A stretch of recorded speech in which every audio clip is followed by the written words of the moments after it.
Okay, so let's start with cube and cube roots.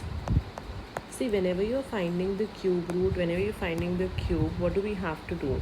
Here it says cube root of, this is a very complex one because it says cube root of this whole, right?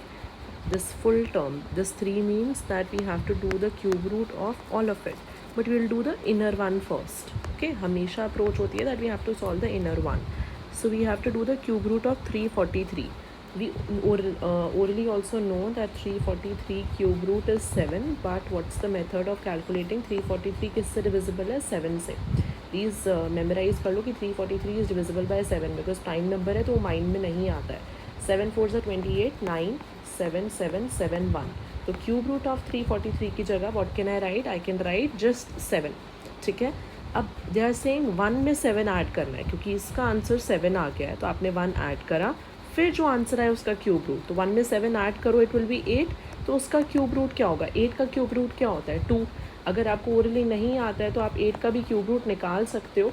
We have 2 getting repeated 3 times, so we have 2 as the answer. Simple as that.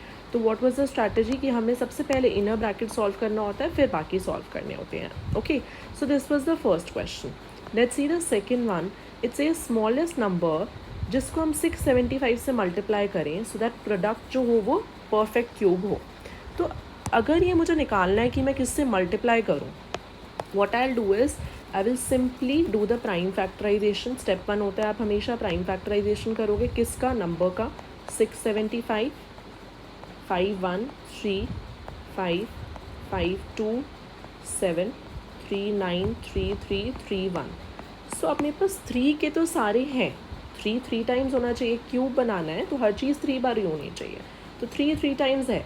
क्या 5 है आपके पास? No. तो हम किससे multiply कर देंगे? Multiply by 5. तो basically जो भी चीज़ की कमी होगी, जो भी चीज़ आपके पास नहीं है, by with that number you need to multiply. Simple as that. तो this is 5. okay, then we have the third question, which of the following is not a perfect cube. तो आप सबका प्राइम फैक्टराइजेशन निकालो. 216 का निकालो, 567 125 343. अब तो हमें लर्न भी हो गए हैं. 343 7 का होता है, 216 6 का होता है, 567 नहीं होता है, 125 5 का होता है. आपको ओरली एटलीस्ट 1 डिजिट नंबर्स का तो पता ही होना चाहिए. अगर नहीं भी आता है, प्राइम फैक्टराइजेशन करोगे, you will be able to calculate. तो जिसका पेयर नहीं आ रहा है which is 567, that's it. Simple as that. Fourth को अभी नहीं करना है. Let's see the fifth one. Very important and very nice question. Cube root of 64. Cube root of 64 क्या होता है? 64 का आप पहले क्यूब रूट निकालो.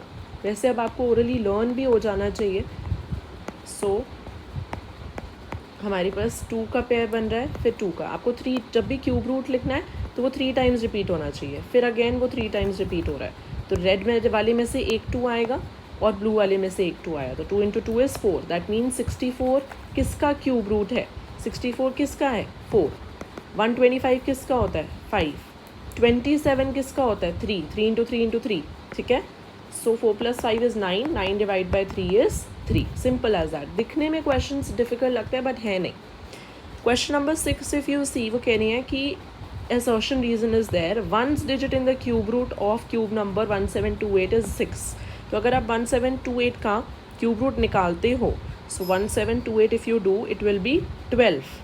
जब आप 1728 का क्यूब रूट करोगे, ठीक है, तो आज का क्यूब रूट आएगा 12. सो उसका यूनिट डिजिट क्या 6 है? नो. राइट. तो this is false. Then it says the cube root of a number is a factor that we multiply itself 3 times to get that number.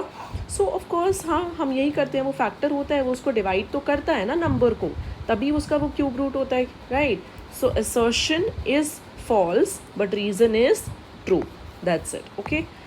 Fourth question we'll do it in the next video. बहुत अच्छे questions हैं. You can expect this 1 mark as an exam.